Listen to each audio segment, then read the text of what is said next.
everyone fine.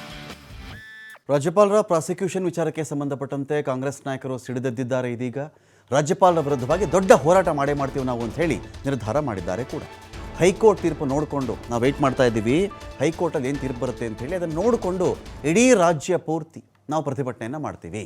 August 29ರವರೆಗೂ ಕೂಡ ಕಾದು ನೋಡ್ತೀವಿ, ನಾವು ಅವತ್ತು ವಿಚಾರಣೆ ಮಾಡ್ತೀವಿ ಅಂತೇಳಿ ಹೈಕೋರ್ಟ್ನ ನ್ಯಾಯಾಧೀಶರು ಹೇಳಿದ್ದಾರೆ.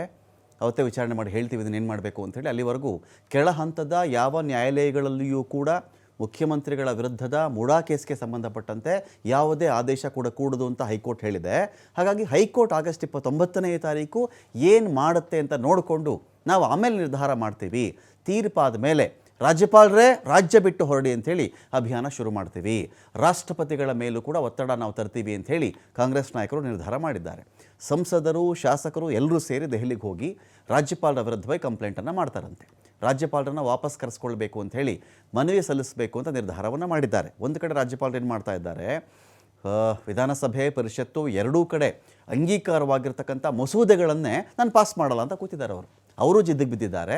ನೀವು ನನ್ನ ಮೇಲೆ ತಿರುಗಿ ಬೀಳ್ತೀರಾ, ನಾನು ಎಲ್ಲಿ ನಿಮಗೆ ಕಂಟ್ರೋಲ್ ಮಾಡಬೇಕು ಅಂತ ನನಗೆ ಗೊತ್ತಿದೆ ಅಂತೇಳಿ ಅವ್ರೇನು ಮಾಡ್ತಾ ಇದ್ದಾರೆ, ನಾನು ಮಸೂದೆಗಳನ್ನು ಕಾಯ್ದೆ ಆಗುವುದಕ್ಕೆ ಸೈನ್ ಮಾಡಲ್ಲ, ನಾನು ಸೈನ್ ಮಾಡಿದ್ರೇ ರೀ ಕಾಯ್ದೆ ಆಗೋದು, ಕಾಯ್ದೆ ಮಾಡಿಬಿಡ್ತೀರಾ ನೀವಿಲ್ಲ ಅಂದರೆ ಅಂತ ರಾಜ್ಯಪಾಲರು ಹಠಕ್ಕೆ ಬಿದ್ದು ಕೂತಿದ್ದಾರೆ ಒಂದು ಕಡೆ.